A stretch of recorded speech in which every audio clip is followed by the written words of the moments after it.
And of course, moments like these are made possible only because of the support of our partners. A heartfelt thank you to our creative partner, Varadhi Foundation and Gauraiya Atithya, for believing in the vision. We couldn't have done this without you. Our sincere gratitude also goes to our hospitality partners, Sherwani Hilltop and the Naini Retreat, for their love and support with this festival. Let's hear it for them, guys. As we conclude this session, let us carry forward the stories, legacies, insights shared today, keeping alive the history, humanity, heritage that connects us across time. Now is a next satirical session, one of my favorites.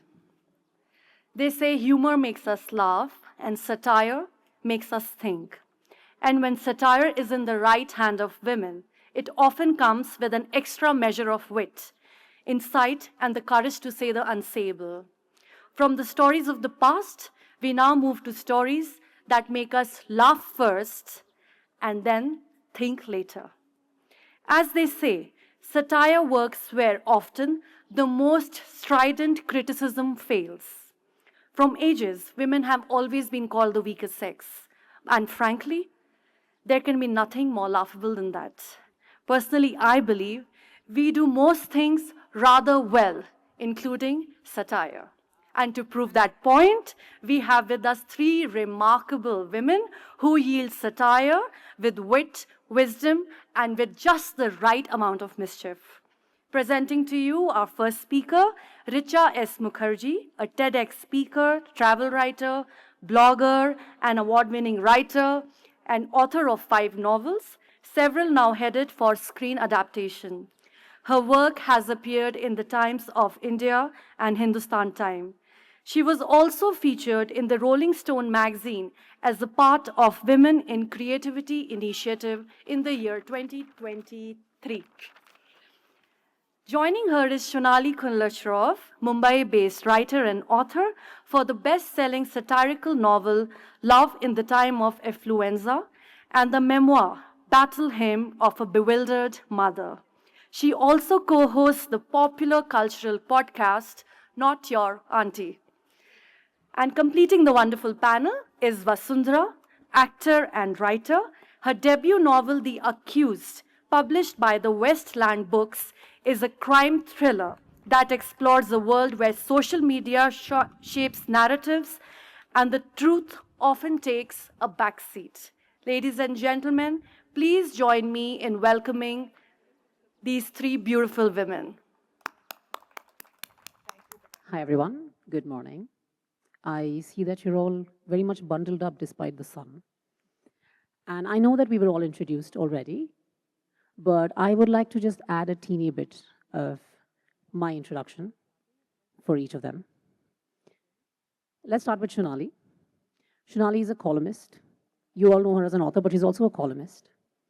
And she has this absolutely fantastic podcast on cultural commentary, which is filled with satire, called Not Your Auntie. I don't know about you, but the title really gets me curious. And we have Richa, who is a dancer, an author, as you know. And my favorite part, most important, she's also my friend, which kind of is like peak. So I am Vasundhara, I'm an actor, as I was introduced, and I am very excited to be here and to be discussing. Anybody wants to take the best Instagrammable photographs, this is a future director of our country. You cannot go wrong, so please find her anywhere, get the book signed, and please get her to take a photograph. Yes, I've been harassing people into posing for me. So yeah, if you want to look like sick, then you should, reach out. So my first issue that I have, personally, because as somebody who reads a lot of, within quotes, women's fiction, as we don't like it being put, people tend to see satire as fluff, like it's nothing, like it's just something you read to pass the time. So I want to ask you about that. How do you feel? Because I noticed that in both your books, I've read 2 of yours, I've read 1 of yours. So when I've read your books, I've noticed that you guys have brought up a lot of painful topics and hidden it with humor in Tamil. So I am Tamil, and there's this line called Vara Parathila Oosi Etharamari, which literally translates to bringing up a subject that is extremely intense, but putting it in such a way wherein it goes in with the ease of sticking a needle into a banana. So, Vara Padathala Fantastic. Oosi Etharamari. Very useful. Yeah, which is what you guys have done. And I want to know how you feel that it brings pain across in a more palatable way. So here's a fun fact. The word humor itself is rooted in Greek medicine. I don't know how many people know this, because Not it me. was meant to, balance the bodily fluids which were responsible for a smooth functioning of the human mind and body. Later on, if you look at the etymology, it meant to, become a state of mind, and then humor as we know it. And it's ironical and it's interesting and amusing to note that the state of the world that we are in, where at every stage of our lives, from the time that we're in diapers, that we're old and gray and off the shelf, people have things to say to us, and women need to have a sense of humor about everything, right? Uh, but here's the thing. It's not about Gen Z, it's not about Gen Alpha. Nobody likes to be preached at. And what humor allows you to do in a very palatable way is say interesting, meaningful things. I mean, why is it that, revolutionaries sitting in jails were not given pen? Because that was considered serious writing. It was basically revolutions can be created through your pen.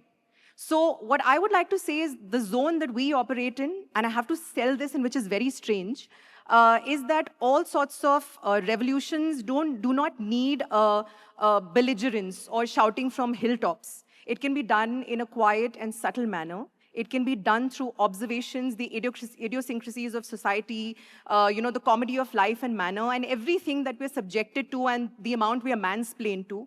And I think all of that percolates down. All our experiences and everything that we gather percolates down into our stories. And, you take interesting, relatable stories and you infuse humor, and that is the way you actually have meaningful dialogues and say things that force people to think. And here's the thing about categorizing this, this kind of literature as fluff. एक कहावत है हाथी के दांत खाने के और दिखाने के और. I come from a branding and advertising background where Fair and Lovely was sold, the male variant came out because men were, people observed in the market that men were the one who were consuming it the most. So it's this human psychology and behavior. There's this term called performative reading. We feel that, the world of books is such where we need to make ourselves feel part of a whole. We need to feel like intellectuals. But here's the thing about book writing and storytelling that we forget. It is innate. We come from a culture of smriti and, storytelling in that way. Every story comes from a body of experiences, and it's authentic and true to that individual. So when you're consuming stories, it's not about what's most popular or what makes you feel cool or what's trending the world around. It's about what you connect to, and that relatable sphere is where we tell the stories that mean something to us and hope that it, makes a connect to the audiences. So I grew up reading a lot of satire and humor, and I don't think I ever try and tell a story with this idea in mind that I have to try and make people laugh or try and be funny. I think that has become second nature to me. But the main reason that I enjoy writing satire, if I was to step back from my work and analyze, is that humor makes people trust you. You can say the same thing to somebody and make it sound like a sermon, or you can tell them the same thing and crack a joke, diffuse the tension between the reader and the speaker, the writer, or between two individuals, even in real life, and say the truth by lacing it with, a very subtle kind of a witty remark or a joke. I have a big problem, and I think all women writers do, my panel certainly does, when a man, and this is not a male bashing session, so first disclaimer, patriarchy isn't perpetuated by men alone. Secondly, when men write humor, it finds a very large audience. When men write satire, it finds a very large readership. But when women write satire, somehow the gravitas is questioned. And therefore, the book reviews that you read will be, oh, don't get fooled just because it's funny. It's actually a very important book. I mean, those are the kind of things I've read about my book review, that it is not a trivial book and those sort of things. As if the assumption to start with was that if it is satire, then it really should be trivial, okay? I have an understanding, I think, that humor is power, and women just had to be beautiful to find a male suitor, but men either had to be successful or in the very least interesting to have a woman invested and interested in them, and therefore humor became a male pursuit and a male territory in that sense. Women, when they attempt humor, and that's why there aren't so many humor writers in India, because satire requires you to be a little unkind, to look at a situation and make a commentary about it, which is not always flattering to the subject. And there's an expectation that women have to be good and women have to be kind. And so women have to be good and sweet and kind, so they can't say these things that can potentially offend people. My whole life I've been warned by people, "Ooh, that was really funny, but you're really brave." And I used to wonder, what's brave? I'm just speaking the truth. So I think that's where we are at. And in our society today, India is actually at such a cusp of so much change. There are old values, but there's an overlay of exposure from the West. Very quickly, Gen Z has turned out to be this beast we don't understand. Our parents are from a different era. We are stuck between these generations. Society is trying to quickly adapt with money, show off wealth, travel, talk about it, social media. There is just so much happening in India right now that the cultural commentary without having a sense of humor would be hard even for me to digest as a writer. So I think that is really, really the other thing. But I find it really offensive when I'm asked that, as a woman, how are you so funny? I mean, what is a woman about it? I'm a human being. We're all human beings, and we can be sensitive and funny and cold and caring without assigning a gender to it. So I think... And especially when you go to bookstores, they'll be like, this is, literature by women. Yeah. It's almost as if Yeah, it's a that is species. women's fiction. Women's fiction. Where is men's fiction, men's literature, crossover fiction by women, contemporary women's fiction? I'd love to really have a section dedicated to contemporary men's fiction, but this is something that I've said before, that when a man writes something, it is assumed that it'll have universal appeal. But when women write something, then only women should be reading it. And I've seen with my male writer friends, I always go and buy their books to show support, and also because I'm curious about their worldview, but there is no similar reciprocal purchase happening, They're just not interested in what women have to say. But we are one half of the population of the world, giving birth to the other half population of the world, and surely... Entire population. Entire population of the world, right, sorry. The entire population of the world, so surely we have a right to be whoever we want to be. No, that actually is a very good point, because I've noticed everywhere that it's female comedian, female this, female that, female influencer. No male comedian, he's just a comedian. He's just a comedian. Why is it that the male is the norm when, studies have shown that when you are conceived, it is always female. The standard is female, and the male comes afterwards. But yeah, that would again go into male bashing, which we are trying not to do. Simone de Beauvoir's book, The Second Sex, is entirely about this. There's the male sex, and then you're the second sex. And this is all, I think the reason for this conversation also is there's a younger generation here. I think our rules of engagement and our understanding of genders really needs to ease up a bit without, having the filters that have been imposed to control us. Yeah, and with social media now saying, oh, the female bestie is a bad thing, the male bestie is a bad thing. I feel like people are just putting things out there without understanding. What's a female bestie, male bestie? It's a term that's, okay, so you guys, I do not know how active you are on Instagram. So there's this thing where it's a red flag if your partner has a female bestie or a male bestie, depending, just the opposite gender. I disagree. My best friend's a guy and a woman. You've got both. But there's this new thing where they're trying to get eyeballs on their reels and get traction and all of that nonsense, and again causing a divide in 2026, yeah.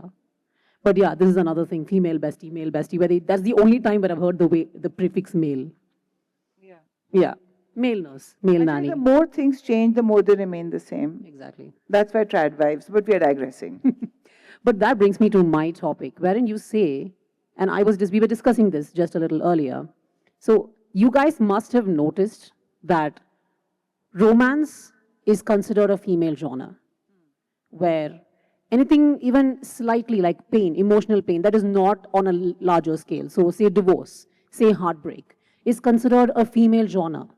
And I'm sure that, okay, there are students here, there are guy students here. You guys have obviously had crushes. You guys have obviously had relationships. You've got your best friends. You love your guys. You also love your families. So why is it that, in general, the most natural emotion, which is human companionship, is considered female, whereas fantastic adventures in outer space is more serious and male? Why is that? I think that love requires emotions, and somewhere men have been made to believe that you're weak if you have emotions, and that is toxic masculinity. So I think that men, even though they feel the same emotions as us, and they may want to be reading love stories, but they're afraid to be seen holding a book where somewhere weaved into the plot is a plot of love, which is such a basic human need, as you said. And so I think when women say we live under a lot of pressure and burdens, I think men do too. It's been spoken about, it's been written about, it's not some new brainwave that I've had or some new observation, but yes, men live under this yoke of masculinity, which is about, you can't do this, you can't do that, you have to be manly, and to be manly you can't have feelings. And so because you have feelings, you can't really enjoy anything which has deep emotions embedded into it. You have to just make a living and look strong and be tough and do clubroom conversation with men like yourself. I have a very simple point of view on this. I think, we live in this hedonistic era where appearances, packaging, branding is important. And even at this age, don't want to make myself sound like a dinosaur, but even at this age, I am suggestible, I'm impressionable, You want to be, so if it's a guy, they'll walk into a store and they'll, pick up. Now there's a difference between biology and these sort of lifestyle choices. There are certain absolute differences which we cannot question. We work out a lot. Upper body strength is something that comes, we have to work thrice as hard to be as strong as the men. Let's not even go into maintenance calories, man. It's not fair. It's not fair. Men get to eat so much. It's not fair. After leg day, any guy who comes and sits in that machine next to me just flies it off because it's so heavy. So there are biological differences, right, which we're not contesting. And there are certain preferences that men gravitate towards. For example, automobile, and these are blanket statements and stereotypes which are true, which also relate to biology. For example, men gravitate towards books about, non-fiction, technology, automotives, wars, right? All of this, right? Historical fiction. So this is all data that's available. That does not make them alien to consuming all sorts of literature. I think there is something flawed, inherently flawed in the way we have marketed books. Because at the end of the day, we don't expect them to, walk into a bookstore and be sensitized to, nobody does the job of book selling really. So when you walk in with that pressure. And like I mentioned earlier, there's something performative about it. But here's the truth. And I genuinely believe that when it comes to storytelling, it's all about that connect. There's a reason why poetry, art, reels, there's somebody sitting in Ghana making a reel and you're sitting at 2 a.m. in the morning when you should be sleeping and you have work and, studying the next day and you're laughing about it. It's because when there's a repository of human emotions which is universal. It's not gendered. It doesn't matter. It is not defined by geography. So as long as, storytelling is alive, I think there are people who will connect to it, but I think we are at fault in terms of how we've categorized and bracketed literature by men, literature by women. I think when I started writing, I tend to explore. I've written contemporary fiction. I've written funny thrillers. I get bored with, these cool male protagonists. And all my protagonists are this, 70-year-old dadi sitting in Awadh. There's another, there's a 10-year-old woman, teenager who's trying to be a detective. So that's what makes it interesting. If my storytelling is limited to just my anecdotal, stories that I collect from my immediate environment, it'll make for boring storytelling. So I genuinely feel that when I am asked, why don't you write chicklit? I just want to give one, tight slap. I might smile, but, I'm an angry hound within saying that that's such a reductionist way of looking at this whole body, of literature coming from women when women weren't even allowed to write. Even that hasn't come easy to us. You talk about Amrita Preetham, you talk about Ismat Chagtai, you talk about, you talk about Mary Shelley, you talk about Mahasweta Devi, these voices that are celebrated in literature. But guess what? It wasn't easy for them. Even to have a means of expression through a pen was hard for them. So, I mean, if you keep all the cynicism and the idealism aside, at the end of the day, we have to remind ourselves that there is a very sweet definition of storytelling that I read a long time ago, that authors are timekeepers. You know, they represent the times they live in and, you know, the things that we, imbibe around us. So as long as we keep doing that, somehow, somewhere, and this is where I put, this sort of torch on Gen Z and Gen X, because they are, more amenable to suggestion. You know, they believe in a world, where these kind of definitions and labels are not as important. So I do believe that as time goes on, there will be a time where this bracketing and this branding of literature and storytelling which not be, so I want so to just defined. interrupt you here to say that we are really not sounding funny and we are not sounding like we write humor I at promise all we are now. funny. All our raw wounds have been In triggered. case you guys don't laugh, somewhere in the session, I'll just say laugh and we can just superimpose it. No, I mean, I think that, the thing is, women, we are speaking, we are standing on the shoulders of all the women behind us, and then we have this backlog of emotion and wars to fight for them, and therefore, but I think now we should move to a lighter note. Yeah. I want to mention a bit of a biology here as well. I do sound like a But I think scientist and not a woman who writes satire. So basically, all the emotions that we're talking about are all in the same sphere. So things that, I was just trying to humor, diffuse comedy, the audience was looking a little stressed, so I just thought I'll just. No, but throughout, as you Is there- said, throughout history, Anonymous has always been a woman. But to bring her point into view, when I was in school, I was a first bencher, not because I'm very studious. No, I will not show my report card to anybody, please, that's embarrassing. But I was a first bencher because of this. Yeah. I thought it was uncool to wear glasses, so I would pretend not to have any eye problems and I would sit in the front bench. And because I was not a good student, I would hide storybooks behind my school books and read them. So if any of you guys are feeling embarrassed about reading, within quotes, chick lit, I suggest hiding it in the covers of like James Bond or something like that. Seriously, just do that.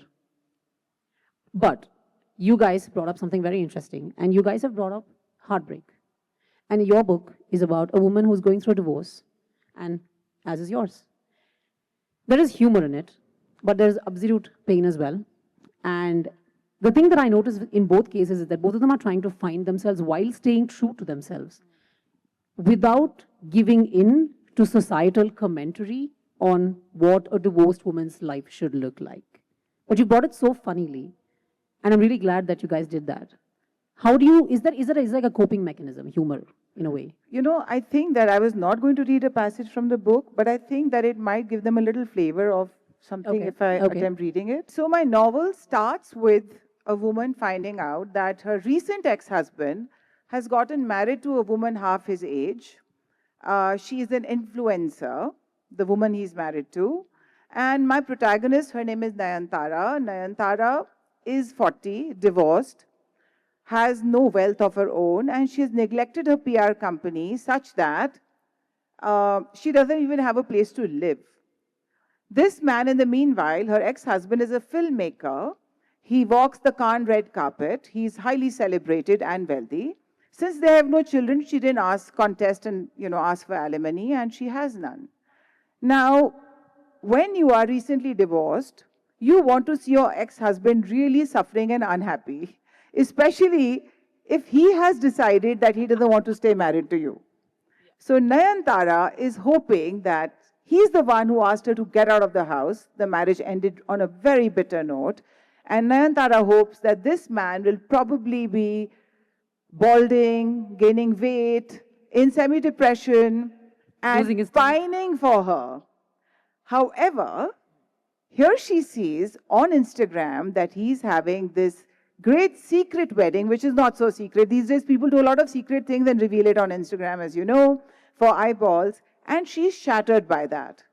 What follows after that, which is the rest of the book, is about a woman feeling unattractive and invisible at 40, trying to rebuild her career and her life, going through this sense in society where she's gone through a social exile when you're not married any longer to a well-known man, and when you're single at 40, society doesn't want to associate you with very much.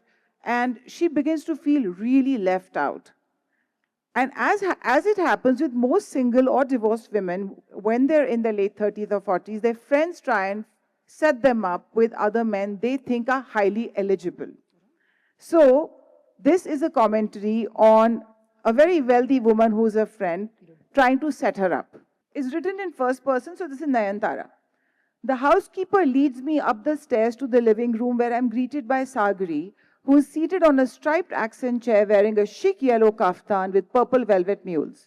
She stands up to receive me and winks at me conspiratorially before introducing me to Shiv.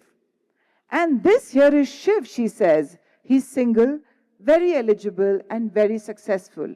She adds with a congratulatory smile, as if handing over a bumper lottery prize to a destitute person. Not only is Shiv not Bradley Cooper, as it turns out, he's barely even Paresh Rawal on a good day. Shiv is proof that the dating pool at my age has not only shrunk, it has curdled as well. The man smiles at me and extends his hand. So Shiv is a very unattractive man who doesn't stop talking about himself, who doesn't stop showing off about his wealth, and he's covered from head to toe in monograms like most newerish people in India. So he's tallish with a well-defined belly that seems to have no intention of hiding itself. He's wearing Harry Potter-shaped glasses and a heavily monogrammed LV cap, perhaps to cover a receding hairline. But what truly catches my attention are his other designer accessories, the Gucci sneakers, the Hermes bracelet, and the Fendi jacket. He's actually like a walking, talking luxury store. A personification of the over-optimistic middle-aged Indian man, he has the confidence of Cristiano Ronaldo on the football field. The next hour in his company feels like the longest 60 minutes of my life. Our conversation goes like this. So now I won't labor over the conversation with you, but he's showing off a lot and she's really quite irritated by the end of it. And this often happens. My single friends tell me that their married friends are setting them up mostly with really unattractive men and saying that, at least you will settle down. So she tries to change the subject, but this guy is not getting it. So then she says, I feel like I'm having an endoscopy done, except I would actually prefer it. Looking for any excuse to escape, I sneak off to the powder room. If Shiv doesn't leave soon, I might just stay in here the entire night.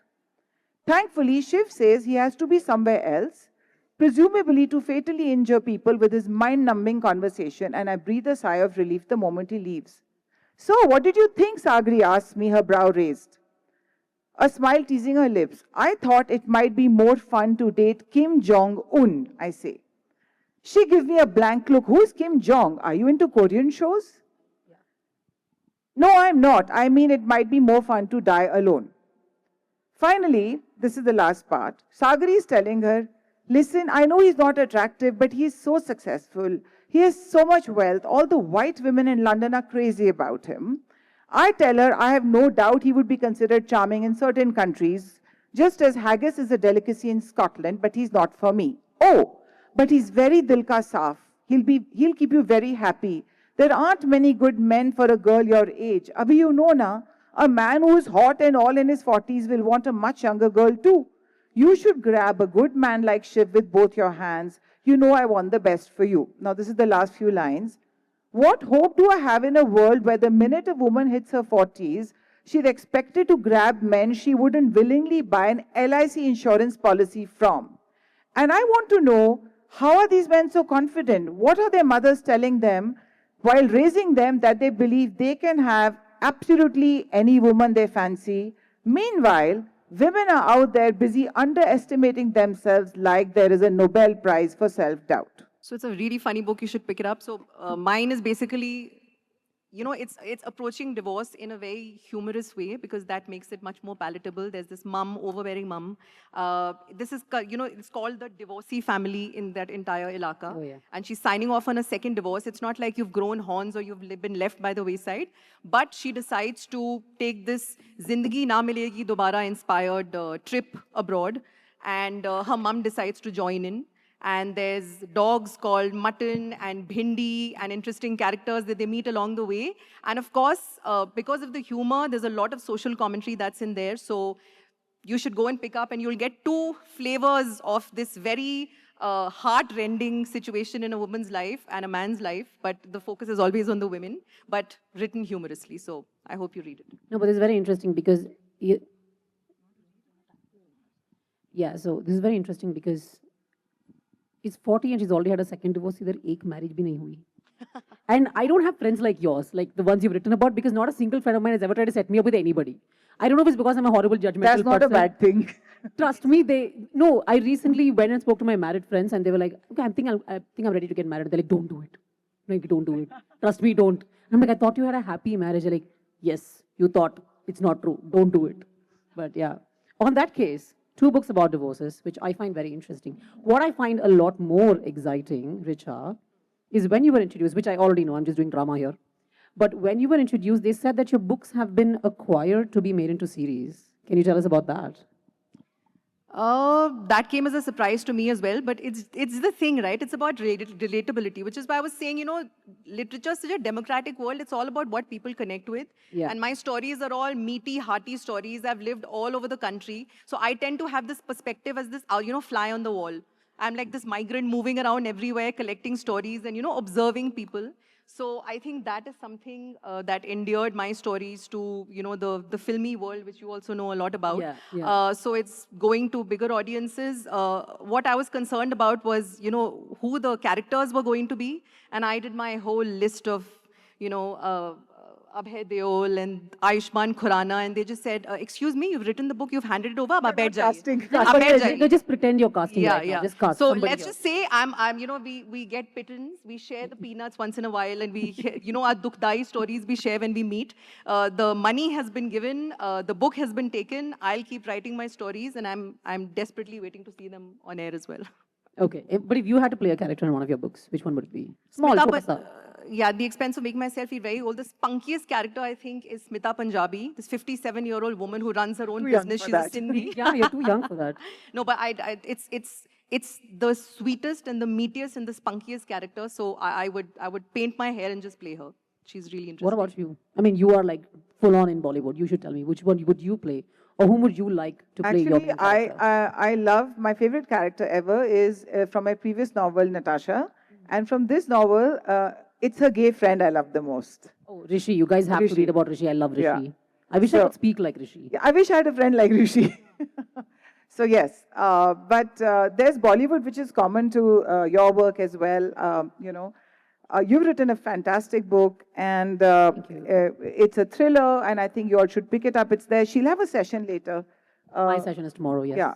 So, but on that note, I think if there are no questions, no Q&As, then we can talk about it. And before that, we are currently taking applications for friendships like Rishi. So if you are that, please apply. We're opening the door to questions now. Is that all right? Yes. Sameerji. Hi, so it's not a question, it's just a comment. So a lot of man bashing was going on. This is not a law. Society bashing, not man bashing. Society bashing. Society is made up of men and women both. And we have extremely censored ourselves here. No, it's a comment, not Yeah. a question. So what I'm saying is that, like, say you're from Bollywood, right? So you have these big star movies which flop, right?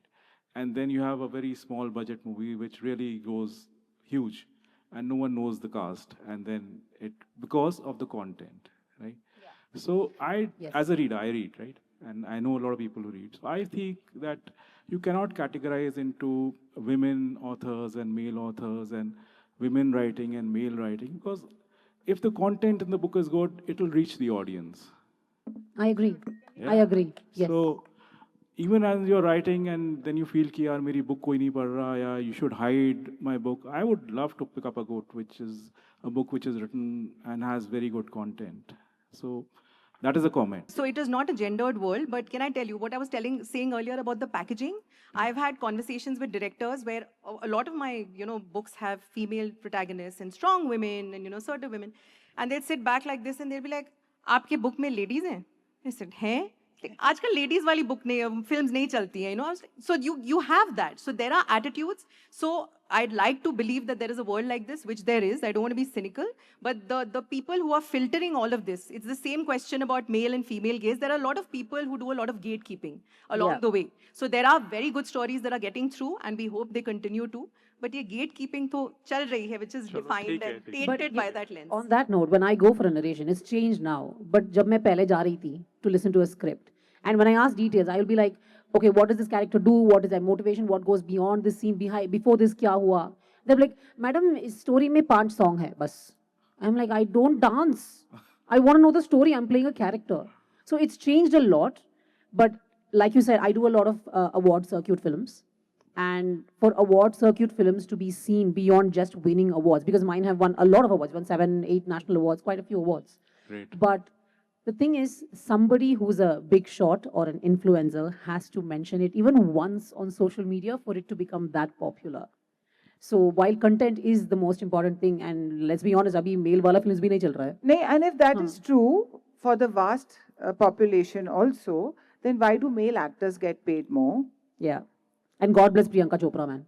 We love her. But that will open up another argument, Hana. So we'll not get into no, we'll take that off stage. Yeah, we will discuss it at dinner. Yeah, Yes. so Yeah. just We need Thank stuff. you. Yeah. Bye. Yes. Yeah.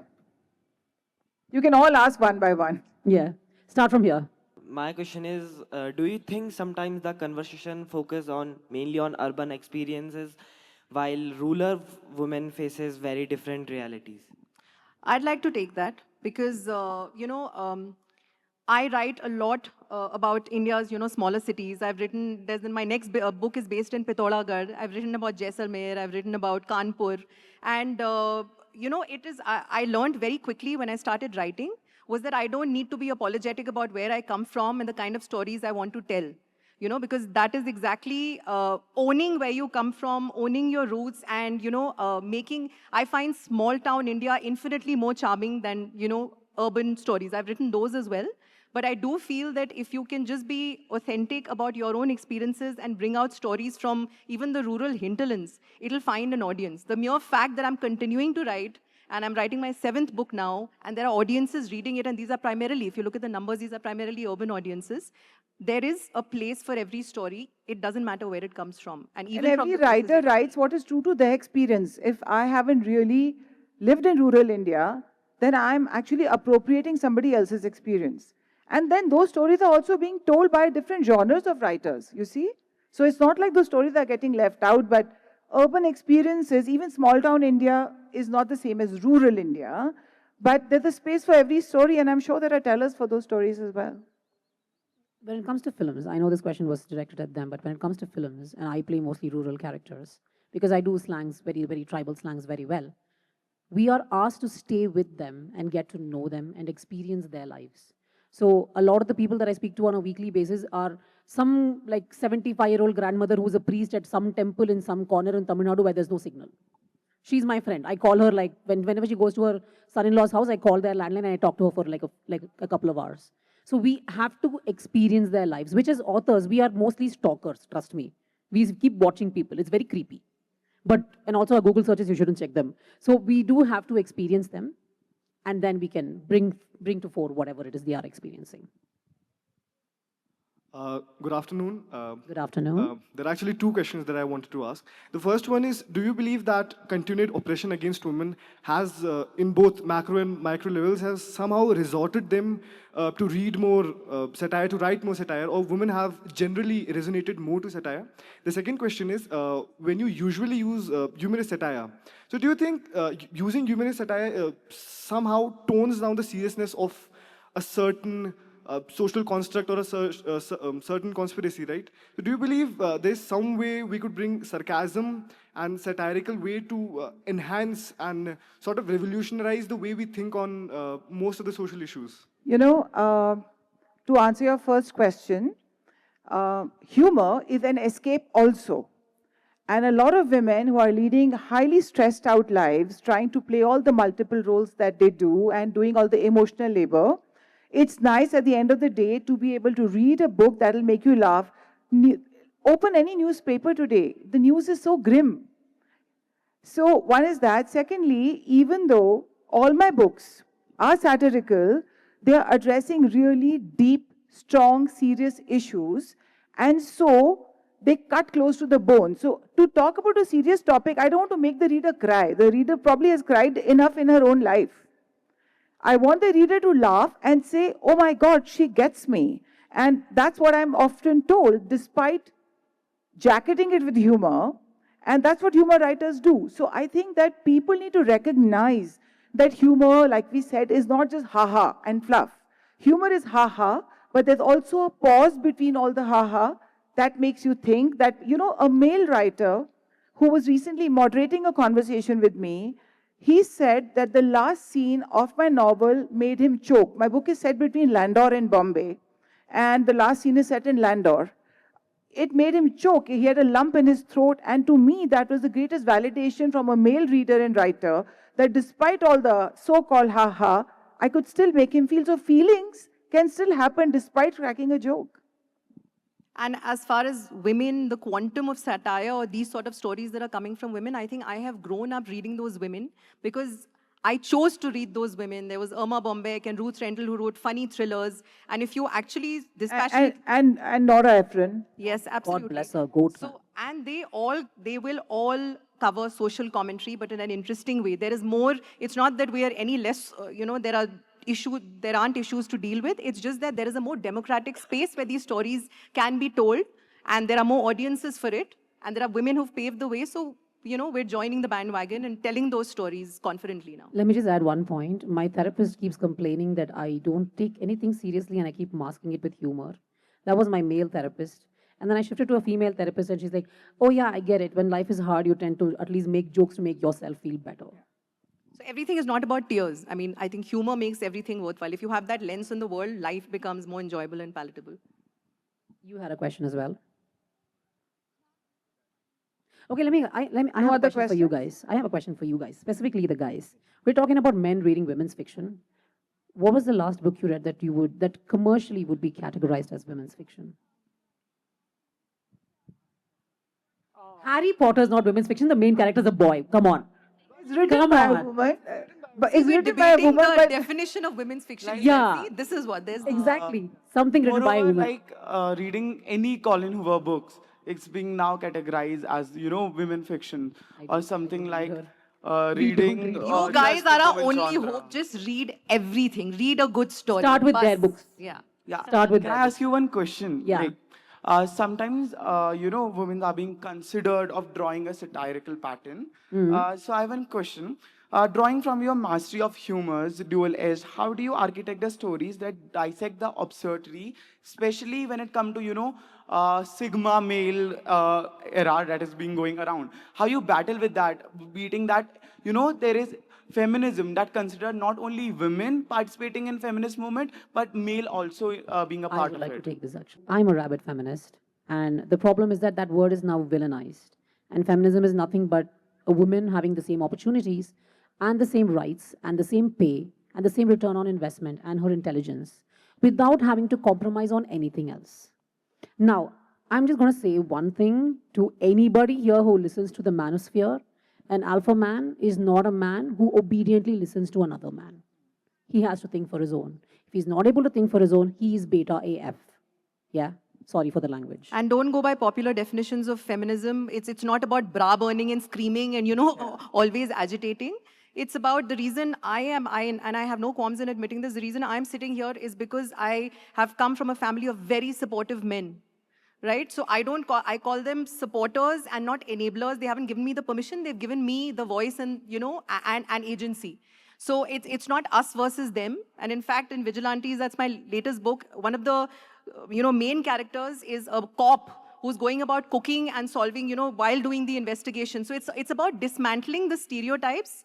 It doesn't matter whether it comes through a man or a woman, because it'll fit into the story. And that's what satire is able to balance all of these. We started this conversation by saying that this is, society, patriarchy. You understand what patriarchy means?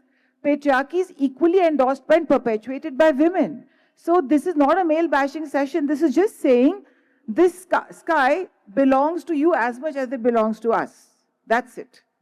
Yeah, and my character as well is male. There are two characters, one male, one female. And my male character, who's a bumbling cop, he cannot imagine that the world is not feminist currently. We had a lovely session. I really enjoyed your questions. Thank you, ladies, for Thank you so answering my much. questions so patiently. And I'm sure she'll say this, and please get the books and get them signed. And here's to hope and humor and keeping stories alive.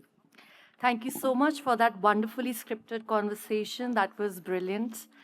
And now, the most dangerous part of the afternoon is handing a token of appreciation to a group of women who have perfected the art of roasting. I'd like to invite Nikhil Rudraji on stage. A bravery award is required, sir, for you to be doing this. Please. Yeah. All right. Friend incoming. Please come on stage and felicitate our wonderful friends.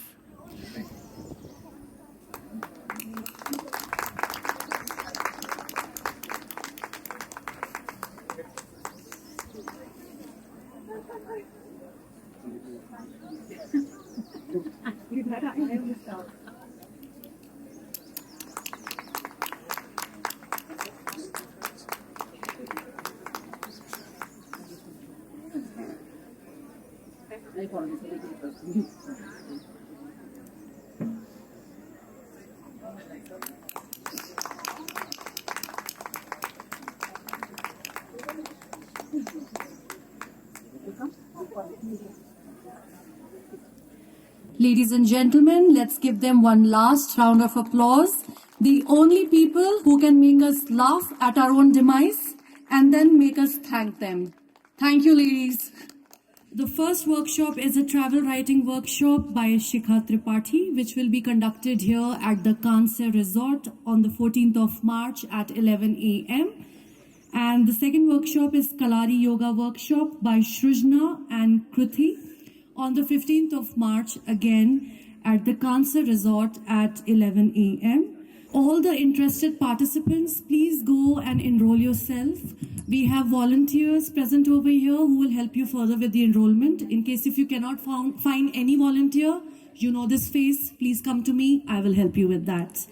So Richa, Shunali and Vasundhara are available for book signing at the book signing table. So please go and get your book signed over there.